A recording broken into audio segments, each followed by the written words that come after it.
E sad dolazimo u park Flizvo. Šetalište, on ima igralište za decu i šetalište za pse, igralište za pse. Nekad se održavaju neki koncerti.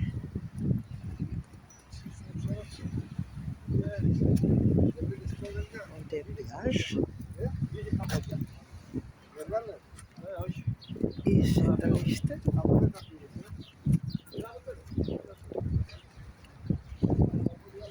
U daljini je Pireus, mada nije baš tako u daljini. Super. Lepo vreme. Svi su jedno dočekali da izađu.